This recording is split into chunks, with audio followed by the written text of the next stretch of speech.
Pagar bambu sepanjang lebih dari 30 km di Laut Tangerang rupanya dibangun tanpa izin. Publik pun bertanya-tanya, siapa pemiliknya? Kami akan membahasnya bersama dengan Sekjen DPP Kesatuan Nelayan Tradisional Indonesia, Iing Rohimin, dan anggota Ombudsman Republik Indonesia, Heri Susanto. Pak Heri, Pak Iing, selamat malam. Malam. Ya, terima kasih atas waktunya bersama kami di Prime Time News. Saya mau ke Pak Heri dulu. Pak Heri, apakah sampai saat ini masih belum diketahui siapa kemudian yang memasang pagar tersebut dan apa tujuannya, Pak Heri? Ya, jadi kalau siapa yang memiliki dari sisi pagar laut yang dimaksud, memang sampai dengan saat ini belum ada informasi yang jelas ya, dan tegas siapa mereka. Tapi kalau saya melihatnya ini adalah satu bagian dari kelompok masyarakat yang saya belum bisa sebutkan ya, karena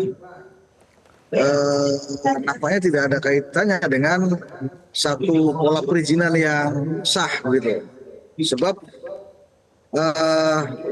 terkait dengan aktivitas pemanfaatan ruang laut ya, ini harus sesuai dengan regulasi-regulasi yang ada. Misalnya kalau ini terkait dengan wilayah perairan, tentu harus ada izin dari Kementerian Kelautan Perikanan ya, dalam bentuk perizinan KKPRL. Nah, setelah itu mesti dilakukan AMDAL ya, AMDAL, dan kemudian baru peruntukannya untuk apa? Apakah untuk bagian dari usaha perikanan atau usaha lainnya yang bila mana memerlukan satu reklamasi, tentu ini harus ada AMDAL-nya dulu, gitu. Ya. Baru kemudian surat-surat sah yang lain seperti SHM, HGU, HGB dan sejenisnya. Tentu saja di sini tidak saja Kementerian Kelautan Perikanan, tetapi juga ada kaitannya dengan Kementerian ATR BPN ya, yang mempunyai instansi vertikal di bawahnya dari level kanwil sampai kantor pertanahan di level kabupaten kota. Pak Heri, berarti sudah pasti ini ilegal dan melanggar aturan ya, Pak Heri ya? Nah, berarti ini sudah pasti pagar sepanjang 30 km ini sudah pasti ilegal dan melanggar aturan, begitu ya Pak Heri ya? Ya, sudah pasti ilegal. Karena dari KKP sendiri tidak ada informasi yang jelas terkait perizinannya. Ya, tentu saja itu sudah jelas ilegal. Apalagi kalau misalkan sementara informasi yang berlangsung ini bahwa yang diajukan itu adalah bentuk alasan-alasan seperti pernyataan buku kas letter C, girik maupun surat pernyataan dari kepala desa, itu bukan merupakan dokumen resmi yang dalam kaitannya ini adalah menyatakan penguasaan terhadap ruang laut. Kemudian permohonan penyesuaian batas administrasi wilayah di Kabupaten Tangerang yang terdapat di ruang laut ini menjadi tidak berdasar. Nah, Kementerian Kelautan ini yang pasti sudah melakukan satu tindakan konkret ya, dalam bentuk menyegel. Saya kira itu sudah langkah maju gitu. Sebab apa? Menyegel ini kan langkah yang konstitusional. Nah, tentu saja ini ada waktu selama 20 hari ke depan. Sampai mana 20 hari itu tidak ada kejelasan siapa yang memiliki bagian pagar laut itu, ya maka harus dibongkar. Meskipun dalam pembongkaran itu berkonsekuensi terhadap pembiayaan ya, sebab ini sangat panjang dan dalam pagarnya. Gitu Mas. Baik, saya ke Pak Iing. Pak Iing, sudah seberapa besar pagar sepanjang 30 km ini mengganggu aktivitas nelayan di sana, dan apakah memang sudah dilaporkan, sudah dipertanyakan begitu keberadaan pagar ini sejak 5 bulan yang lalu, Agustus 2024, Pak Iing? Ya, jadi Mas Kevin, kemudian Pak Heri dan para pemirsa semua, kami nelayan tradisional khususnya yang berada di sekitar lokasi, kami sebut ini pagar gaib bukan pagar misterius. Gaib itu karena nggak ada yang punya gitu. Negara hukum, negara besar, negara yang luar biasa, tetapi ada pagar saja tidak diketahui, maka kita sebut pagar gaib gitu. Kami nelayan tradisional tentu saja sangat terganggu. Nelayan di sekitaran Tangerang, kemudian juga Dadap, wilayah tangkapnya semakin menyempit. Di samping itu juga nelayan harus mencari lokasi, mencari ikan yang lebih jauh lagi, dan ini sangat berkaitan dengan biaya yang dikeluarkan. Nah, terkait dengan hal tersebut, sebenarnya kenapa hal ini bisa ramai? Karena memang dari kami, dari nelayan tradisional, sekali lagi negara kita ini kan negara medsos. Kalau nggak rame di medsos, nggak viral, maka nggak ditindak gitu. 5 bulan loh, dari bulan Agustus kami bekerja sudah benar. Tapi begitu kami ramaikan di medsos, kami suarakan secara terbuka, baru kemudian ada tindakan. Itu menjadi sesuatu yang aneh gitu. Di situ ada apa? Di situ ada dari mulai RT, RW, desa, camat, kemudian juga wali kota, gubernur segala macam sampai presiden. Itu ada pagar yang 30 km dibiarkan tanpa ada yang ini Pak Ing. itu satu hal sangat luar biasa, begitu Ya. Pak Ing, apakah sudah dilaporkan pada saat pertama kali pagar itu didirikan begitu oleh para nelayan? Dan respon yang didapat itu apa? Ya, pada saat itu nelayan memang tidak melaporkan karena memang ini kan laporan kepada pihak terkait kan seperti misalkan ke pemerintah kelurahan atau kecamatan. Nelayan itu kan melihat seperti ini kan selalu berkaitan dengan misalkan ketakutan, misalkan tidak mau ribet, dengan misalkan nanti kalau lapor itu ya justru malah nanti dimintai ini itu segala macam. Sehingga kemudian nelayan di Dadap itu lapornya kepada kami di DPP KNTI. Nah, kami sudah menelusuri berbagai hal, tapi ternyata memang tidak ketemu, maka kemudian ya kami ramaikan di medsos dan baru kemudian ini ditindak. Begitu Mas Kevin. Ya, saya kembali ke Pak Heri. Pak Heri, ini kan pagar sepanjang 30 km tidak mungkin tahu-tahu muncul begitu kan, pasti ada prosesnya begitu ya selama proses pembangunannya. Kenapa kemudian sudah 6 bulan sampai detik ini kok tidak ada yang tahu itu punya siapa begitu Pak Heri? Ya, menurut saya ini kan bagian dari proses ya, karena katakanlah dari Agustus itu sudah berlangsung. Mungkin tidak langsung sepanjang jadi 30 kilo, pasti ada bertahap. Sampai sekarang sudah masuk sekitar di hampir 5 bulan ya.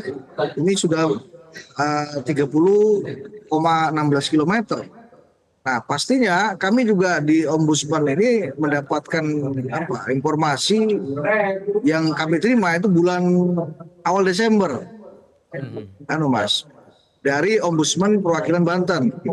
Nah, mereka mendapatkan keluhan juga dari nelayan yang sama menyampaikan kesulitan dalam melalui wilayah perairan tersebut. Ditunjang juga dengan pemberitaan di media ya, bahwa bagaimanapun pemagaran laut yang ada ya ini mengarah pada privatisasi ruang laut, kemudian menutup akses publik dan berpotensi merusak keanekaragaman hayati ya, di wilayah perairan tersebut. Selain itu juga ini bertentangan dengan praktik internasional yang diatur dalam UNCLOS tahun 1982.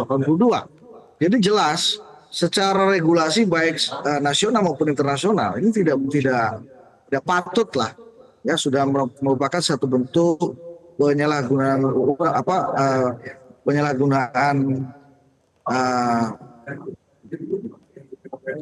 peruntukan gitu. Nah, dengan demikian dari aspek hukum ya, langkah yang dilakukan oleh KKP untuk menyegel sudah tepat lah. Ya, memang ini kami juga sedang melangsungkan investigasi inisiatif dari laporan informasi yang disampaikan Ombudsman Provinsi Banten. Nah, lewat investigasi inisiatif ini nanti akan dipanggil satu-satu, Pak, dari pihak terlapor, pihak terkait ya, dari mulai Dinas Kelautan Perikanan Banten, pemerintah provinsi, kemudian pemerintah desa, termasuk kalau sekarang belum diketahui siapa yang memiliki, nanti dari para tukang-tukang yang ada di lapangan akan kita minta keterangan. Ya, gitu. Pak Heri, kalau misalnya sudah dipastikan ini ilegal, pemerintah ya KPK bekerja dan Pak Heri, Ombudsman kalau memang sudah dipastikan bahwa ini adalah ilegal dan tidak sesuai di aturan, kenapa kemudian disegel dulu? Kenapa kemudian tidak langsung dicabut saja? Kenapa harus menunggu 20 hari begitu untuk melakukan proses investigasi dari KKP? Menurut Anda bagaimana?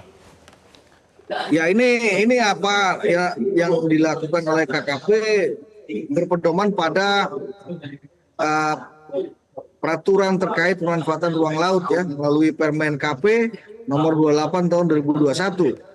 Nah, di situ terkait dengan pengaturan penyelenggaraan penataan ruang laut dari mulai perencanaan, pemanfaatan, pengendalian dan pengawasannya. Nah, ini bagaimanapun peraturan yang ada ini adalah untuk memastikan ruang laut tetap menjadi milik publik yang adil dan terbuka untuk semua. Jadi bahwa tahapannya adalah menyegel, saya kira itu adalah bagian dari protap yang ada di regulasi Kementerian Kelautan Perikanan. Yang pasti ini kan ada jeda waktu 20 hari itu untuk melakukan pembongkaran bila mana tidak ada satupun yang melapor. Nah, kalau ada yang melapor kan nanti kita tindak juga. Gitu. Oke, Apa baik, saya dasar kembali. mereka melakukan aktivitas ilegal tersebut? Demikian, Mas. Oke, Pak Iing, kalau dari informasi yang sudah disampaikan oleh Pak Heri tadi, berarti para nelayan ini harus menunggu 20 hari berikutnya supaya kemudian bisa diputuskan itu pagarnya akan dicabut atau tidak, karena masih menunggu proses investigasi. Cukupkah hanya disegel saja untuk sementara waktu sampai 20 hari ke Tapi depan? gini, Mas, yang ini, Pak Heri. sekarang di lapangan kan sudah dibuka untuk akses nelayan itu. Oke. Iya, tapi belum dicabut secara keseluruhan, baru aksesnya aja. Nah, maksud kami bahwasanya ini adalah salah satu hal yang menjadi kekecewaan ya. Dan perlu diketahui oleh kita semua, termasuk Pak Heri, bahwa peraturan Menteri KP yang tadi disebut itu salah satu yang dikedepankan berdasarkan Undang-Undang Cipta Kerja itu adalah sanksi administratif. Dan itu nanti munculnya jelas-jelas itu adalah sanksi berupa harus membayar 5% kali nilai investasi. Artinya kalau nanti itu diketahui pemiliknya itu siapa, kemudian pemiliknya bilang, oh iya punya saya misalkan, mohon maaf loh saya belum bisa ngurus perizinan, kenalah sanksi administratif. Kemudian setelah itu dilanjutkan prosesnya. Apa terus tindakannya 20 hari ke depan itu? Ini yang perlu diketahui oleh kita semua sehingga menjadi kekhawatiran bagi kami nelayan tradisional karena ini kejadian di Pulau Pari gitu. Begitu tidak ada izin kemudian di stop, disegel, kemudian sanksi administratif muncul dan dibayar sanksinya itu hanya sekitar 77 juta gitu. Itu kan luar biasa, kemudian dilanjutkan proyeknya. Apakah ini akan juga terjadi di Tangerang? Gitu? Ketika diketahui siapa pemiliknya, kemudian pemiliknya bilang, mohon maaf kami lalai belum bisa ngurus perizinan. Maka kena sanksi administratif. Setelah dipenuhi, dilanjutkan. Sekarang pertanyaan kami dari nelayan tradisional, apa jaminannya? Selama 20 hari ke depan ini, kira-kira itu ketika misalkan diketahui siapa pemiliknya pun, kami tuntut untuk segera dicabut dan tidak dilanjutkan prosesnya. Begitu Pak Heri dan Mas Kevin, makasih. Ya, Pak Heri silakan menanggapi. Ya, kalau Ombudsman ini kan fungsinya adalah mengawasi penyelenggaraan pelayanan publik yang diselenggarakan oleh kementerian, ya, lembaga termasuk pemerintah daerah, pusat yang menggunakan APBN dan atau APBD. Nah, dalam hal ini kami akan memanggil para pihak yang terkait dengan penyelenggaraan pelayanan publik terkait di wilayah perairan Tangerang, Banten ini. Jadi Ombudsman sekali lagi masuk kepada ranah penyelidikan terkait dengan data dan fakta yang tentunya nanti akan kami tindak lanjuti. Kesimpulannya apakah ada ya dugaan maladministrasi itu terbukti. Kalau ada, ini akan kita sampaikan kepada para pihak yang menjadi terlapor dan pihak terkait. Gitu, Mas. Dalam bentuk tindakan korektif, tindakan korektif untuk perbaikan penyelenggaraan pelayanan publik. Demikian. Saya kira Tapi pertanyaan belum terjawab nih Pak Heri. Kalau nanti akhirnya pelanggaran administrasinya sudah dipenuhi oleh pemilik pagar tersebut, apakah kemudian Ombudsman mendukung supaya kemudian pagar itu tetap berdiri di situ?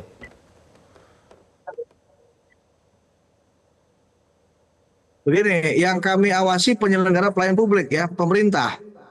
gitu Mas. Kalau yang apa ini pihak swasta yang ya katakanlah berpotensi sebagai yang memagari pagar laut tersebut, ini kan bagian lain yang harus ditindak oleh pemerintah yang ada gitu loh. KKP, kemudian dinas pemerintah daerah Banten dan apa namanya dinas kelautan perikanan Banten. Demikian Mas. Baik, terakhir Pak Iing, kalau misalnya memang pagar itu akan terus berdiri di situ, konsekuensi kepada nelayan kita akan seperti apa, Pak Iing? Ya kami rakyat Mas, artinya kami kan bergantung pada pemerintah, kami bergantung pada Ombudsman, pada Pak Heri dan semuanya gitu. Dan kami kalau melakukan tindakan sendiri jelas itu kan melanggar.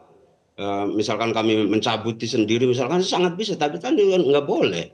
Makanya kami dari nelayan tentu berharap penuh baik kepada Pak Heri, Ombudsman, kemudian juga KKP agar peraturan ini bukan hanya melihat dari sisi yang sifatnya kalau Undang-Undang Cipta Kerja, peraturan menteri tadi yang hanya memberikan sanksi administratif.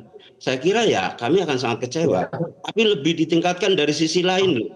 Dari sisi penyerobotan misalkan, dari pidana lingkungan misalkan, dari pengerusakan dan lain sebagainya. Ya kira itu kan banyak sisi lain, jangan hanya dilihat dari sisi misalkan administratif soal perizinan ruang laut. Kalau hanya dari sisi itu ya akan mentok kita. Kami berharap penuh jadi dari KNTI dan juga nelayan bahwa suara nelayan ini mohon untuk ditindaklanjuti. Artinya apapun yang terjadi ya untuk segera dicabut. Jangan hanya kemudian setelah 20 hari ada yang bertanggung jawab, administrasi dipenuhi, dilanjutkan. Buat apa kita terus kalau begitu gitu? Saya kira itu, makasih. Oke, baik, kita akan tunggu nanti proses investigasinya akan seperti apa. Pak Iing, Pak Heri, terima kasih sudah bergabung sama kami di Prime Time News. Selamat malam semuanya.